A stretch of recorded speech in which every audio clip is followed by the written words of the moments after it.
Mélodie, la radio vintage forever. Bonjour à tous, aujourd'hui on va parler d'une salle mythique. Avec Mémoire de l'Olympia, Tito Clément signe une pièce à la fois musicale et théâtrale qui restitue l'âme du mythique music-hall parisien depuis ses coulisses. À travers un récit mêlant anecdotes, chansons et personnages oubliés, l'auteur-interprète nous plonge dans l'univers de l'Olympia. Tito Clément, bonjour! Bonjour à tous. Merci d'être avec nous sur Mélodie Radio pour évoquer ce spectacle d'une salle mythique, l'Olympia de Paris. Avec plaisir.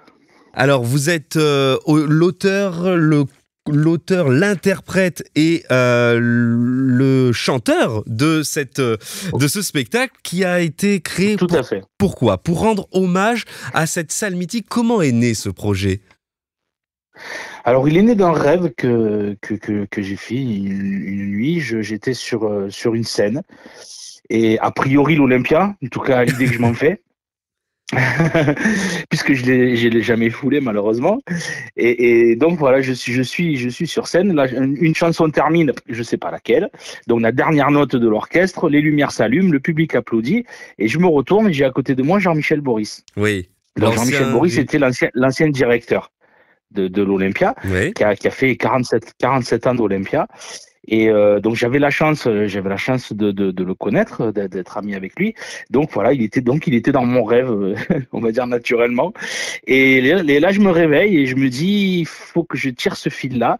Donc Jean-Michel Boris c'était une véritable encyclopédie de l'Olympia. Il était intarissable, il connaissait les dates, tout le monde, tous les artistes qui sont passés. Voilà, c'était vraiment une référence. Et donc j'ai tiré ce fil-là. Je me suis dit Jean-Michel Boris. Voilà, mémoire. Le neveu de Bruno Cocatrix. Anecdote. Neveu de Bruno Cocatrix, oui, tout à fait. Donc, voilà, anecdote, Olympia. Et moi, en tant que chanteur, eh bien, j'ai toujours rêvé de faire l'Olympia depuis mon enfance. Et donc, je me suis dit, voilà, moi, chanteur, les anecdotes, et j'ai eu l'idée de monter le spectacle avec, mêlant tout ça. Ouais, c'est parti de ce rêve en fait, l'Olympia. Vous n'avez pas peut-être à la base une envie de faire des recherches, de faire une étude sur l'Olympia. Non, tout est parti d'un rêve et de cette vision de Jean-Michel Boris. Exactement. Oui. Non, j'avais pas l'idée avant. Non, bien sûr. D'accord. Oui, c'est vrai. C'est ce rêve qui a déclenché l'idée.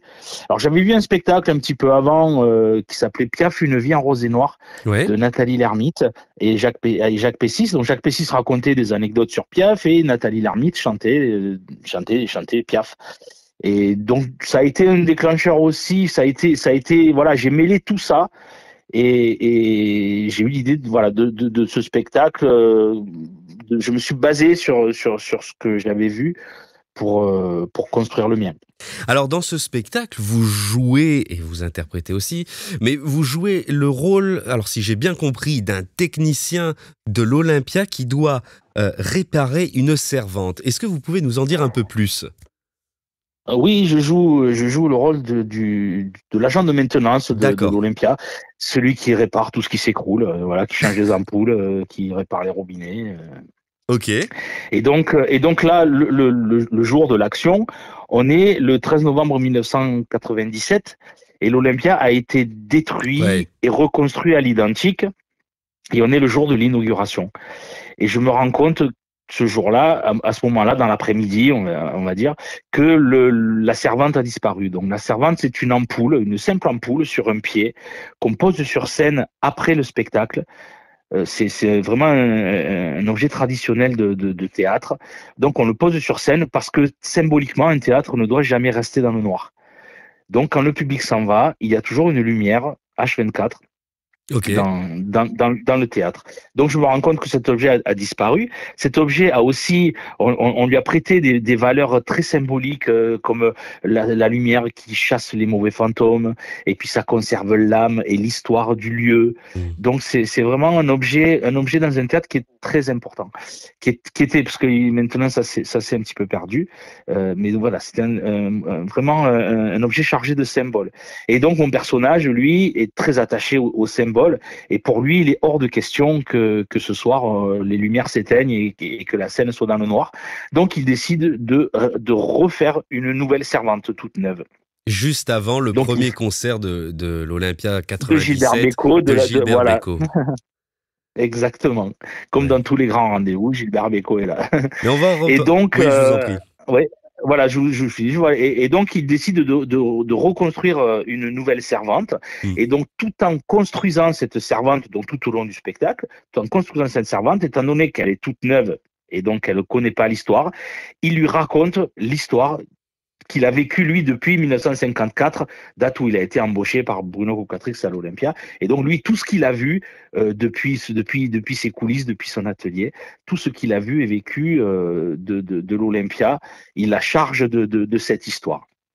C'est une très bonne idée pour raconter l'histoire de cette salle mythique, la salle qui a fait rêver tant de noms. Johnny Hallyday rêvait de passer à l'Olympia, bien sûr, il y a été de nombreuses fois. Vous racontez, grâce à cette servante, beaucoup de choses et peut-être tout un pan de notre chanson française. Vous rendez hommage à Bécaud, à Brel, à Znavour, à Sardou, à Johnny. Allez, je m'hazarde à la question. Pour vous, quel artiste a incarné le mieux cette Olympia ? Je pense qu'on aura peut-être tous la même réponse. En fait, c'est tous ces artistes en même temps qui ont fait les vibrations qu'il y a encore aujourd'hui dans l'Olympia. C'est chaque artiste qui a apporté son petit bout d'histoire et son pan de souvenirs et d'anecdotes. Donc, par exemple, Brel, avec ses adieux, ce soir-là, le soir des adieux de Brel, on a cette image quand il revient en peignoir 66, 1er novembre 66. Donc, quand il revient avec son peignoir, on a cette image-là. Et en fait, cette soirée-là, émotionnellement, il n'y a pas eu mieux. Ça a été vraiment la soirée la plus émouvante de l'histoire de l'Olympia et peut-être du musical en général. Voilà, il y a eu Piaf qui a sauvé l'Olympia en 61, qui était au bord de la faillite, il était près de fermer et donc dans le désespoir de cause, Bruno Cocatrix s'appelle Loulou Barrier, l'agent d'Edith Piaf, et bon, elle est très faible, elle s'était écroulée sur scène à Stockholm et puis à New York, et malgré ça, elle est tellement liée à Bruno Cocatrix qu'elle accepte de faire l'Olympia pour un mois et demi. Donc il signe un contrat pour un mois et demi. Elle reste à l'affiche pendant 4 mois. Elle fait 16 semaines. Ouais. Et là, ça renfloue les caisses, guichet fermé, gros succès, et ça renfloue les caisses, et l'Olympia est reparti, et jusqu'à aujourd'hui. Et puis dans ces artistes, il y a aussi tous ces moments-là, voilà. Oui, je vous en prie, tous ces moments-là font l'Olympia. Voilà, tous ces moments-là font le mythe et font que chacun a amené à poser sa pierre, quoi. Mais l'Olympia, alors on n'a peut-être pas été sur le même terrain. L'Olympia, finalement, moi je voulais vous faire parler de Bécaud. Parce que quand on voit l'Olympia, quand on rentre dans l'Olympia, on ne peut s'empêcher de penser, vous commencez d'ailleurs le spectacle par l'une des premières chansons de la Noé, Bécaud avec Mes mains, on peut s'empêcher de dire qu'on est chez Gilbert Bécaud. Il a réouvert la salle en 97, il a été l'un des premiers artistes en première partie de Lucienne de Lille, il a chanté en 54. C'était le soir de l'inauguration donc de l'Olympia, donc la réouverture de l'Olympia par Bruno Cocatrix, donc qui a redonné à l'Olympia ce fonction de musical. Donc effectivement, Gilbert Bécaud était là depuis le premier soir, et dans tous les grands rendez-vous il a été là, et il a le record absolu de passage. Il est passé 33 fois. 33 séries de passages à l'Olympia. 33 séries, tout à fait, oui. Que nos auditeurs comprennent bien. On peut faire l'Olympia une fois. Bon, je peux passer 30 fois l'Olympia, mais Bécaud, c'était 33 séries de passages. Et 33 séries, oui. Et je parle sous votre contrôle, puisque ça, dans le spectacle, je suis sûr que ça y est. Michel Sardou, on est d'accord, c'est celui qui est resté le plus longtemps à l'affiche. Exactement, il a fait 118 séances sur 5 mois. C'est énorme. En 95. Oui. C'est fou. D'ailleurs, dans votre tour de... Alors, je sais pas si je peux dire un tour de chant, dans ce tour d'hommage, puisque au fur et à mesure de l'histoire, vous interprétez quelques morceaux de notre répertoire. Peu de chansons sont chantées en entier, on le comprend, puisque c'est avant tout un spectacle, une pièce de théâtre. Mais il y en a une qui a retenu mon attention. On va reparler de Gilbert Bécaud, et qui est la toute dernière, Il est à moi l'Olympia. Alors bon, Oui. Pourquoi conclure par ce titre peu connu de Bécaud? Je crois qu'il est de 93 dans ces eaux-là. C'est ça, oui. Pourquoi conclure par ce titre? Ça parle de soi-même. Il est à moi l'Olympia, donc il était à lui l'Olympia. Voilà. Et puis, comme je le chante aussi, bien, il est un peu à moi aussi parce que je me le suis un peu approprié. Et puis il est à mon personnage aussi parce que lui, il l'a réparé pendant toutes ces années, quoi. Il a tout réparé, il a tout vu, il a tout vécu. Donc il est à lui aussi. Et puis l'Olympia, il est au public. Et puis l'Olympia, il est à la France. C'est vrai, on a tous une histoire avec l'Olympia. Et d'ailleurs, vous rendez hommage dans votre spectacle au personnage de l'ombre. C'est-à-dire qu'il y a la famille Oui. Cocatrix, mais il y a aussi toutes ces petites mains qui ont fait vivre l'Olympia depuis maintenant 54, 70 ans. Oui, ça fait 70 ans l'année dernière, oui. Enfin, l'ère Bruno Cocatrix, parce que l'Olympia, il a commémoré ses 130 ans l'année d'avant, en 2023. Et elles sont importantes, ces petites mains, c'est pour ça, enfin ces petites mains, les techniciens, les régisseurs, toutes ces personnes qui font vivre l'âme, c'est ce que vous avez voulu aussi transmettre dans votre spectacle? Oui, bien sûr. Bien sûr, chaque poste a son indispensabilité. À son importance. Ouais, voilà, oui. Oui, mais même, c'est plus que l'importance, c'est vraiment indispensable. Chaque poste est indispensable. C'est tellement simple. Des fois, je vais chercher des mots compliqués. Donc, chaque poste est vraiment indispensable parce que ça met en confiance l'artiste qui a le final cut, on va dire. C'est lui qui est devant le public, donc c'est lui qui doit séduire évidemment le public. Mais pour tout ça, il a besoin de ses musiciens, il a besoin de ses techniciens, il a besoin d'être bien éclairé, il a besoin d'être bien sonorisé, il a besoin que son costume soit bien repassé. Tout est important. Bien sûr. Et le théâtre de l'Olympia, c'est aussi une âme. Vous l'avez peut-être souvent évoqué avec Jean-Michel Boris. Qu'est-ce qu'il vous a apporté dans votre recherche, dans votre construction pour votre spectacle? Mais Jean-Michel, il m'a apporté beaucoup d'anecdotes. Des références aussi. Il m'a donné des références de livres à me procurer, évidemment que je me suis procuré et que j'ai lu. Des livres notamment qu'il a coécrits sur l'histoire, sur des anecdotes précises. Et après, évidemment, j'ai fouillé tout ce que j'ai pu fouiller sur Internet, des interviews, tout ce que j'ai pu trouver sur l'Olympia. J'ai eu 8 ans d'investigation. Et à chaque fois que je découvrir quelque chose, une anecdote ou un article dont je voulais parler sur lequel je trouvais rien, j'appelais toujours Jean-Michel, ou je montais à Paris, j'allais le voir et je lui demandais si ce que j'avais vu c'était vrai, de développer un petit peu l'idée et voilà, parce que je voulais que tout soit sourcé dans mon spectacle. Je voulais que tout ce que je raconte sur l'Olympia, je voulais que ce soit vrai. Voilà, je voulais pas romancer les choses. Et en fait, la seule chose qui est pas vraie dans l'Olympia, qui est romancée, c'est moi, c'est mon personnage. Eh oui.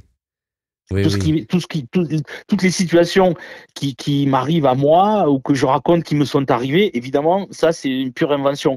Mais c'est pas important puisque je suis là en direct et on comprend bien que j'ai pas travaillé en 54 à l'Olympia, j'étais loin d'être né. donc, mais par contre, voilà, tout ce que je raconte, c'est sourcé, ça a été validé par Jean-Michel. On a passé vraiment beaucoup de temps à parler de tout ça, ouais. Une pièce de théâtre musicale, Mémoire de l'Olympia. Vous êtes accompagné au piano par Bernard Menu. Oui. Est-ce qu'on aura peut-être un jour la chance, puisque apparemment ils sont venus vous voir? Excusez-moi, j'ai un musicien supplémentaire depuis peu, Ah, qui est François Bernat à la contrebasse. Donc on sera 3 au Funambule, oui. Voilà, au théâtre du Funambule, Mémoire de l'Olympia. Est-ce qu'on aura du 11 au 30 août, c'est ça, tout l'été, vous êtes au théâtre du Funambule? Du 11 juillet au 31 août, tous les vendredis, samedis, dimanches. Voilà. Est-ce qu'on aura peut-être un jour la chance de vous voir sur le boulevard des Capucines? Je crois que en plus les gérants sont venus vous voir de l'Olympia. Les anciens gérants qui étaient en place encore jusqu'à il y a un peu plus d'1 an. donc Laurent de Cerner et donc l'ancienne directrice de programmation, Yvette Capoulade, qui était aussi à l'époque la secrétaire de Jean-Michel. D'accord. Donc eux sont venus me voir et bon, ils ont apprécié le spectacle. Maintenant, il faut que je refasse un réseau avec la nouvelle direction. Et alors je les ai invités. J'ai quelques mails. Je leur ai envoyé des mails. Je les ai invités. Ouais. J'ai pas encore de réponse. Mais je désespère pas que la nouvelle direction vienne voir. Par contre, ceci dit, ils ont validé le visuel parce que sur le visuel, Mémoire de l'Olympia, c'est le logo de l'Olympia. Donc, il fallait que je sois en règle pour pouvoir l'utiliser. Ils ont eu la gentillesse de m'autoriser à utiliser leur logo pour le visuel de mon affiche. Eh bien, on viendra vous voir au Théâtre Le Funambule à Paris et peut-être bientôt Boulevard des Capucines, tous les samedis, dimanches du 11 juillet au 30 août. Vendredi, samedi, dimanche. Vendredi, samedi, dimanche. Du 11 juillet au 30 août. Eh bien, écoutez, merci beaucoup Tito Clément pour avoir été avec nous sur Mélodie Radio. Avec plaisir. À bientôt. À bientôt, merci, au revoir. Mélodie, la radio vintage forever.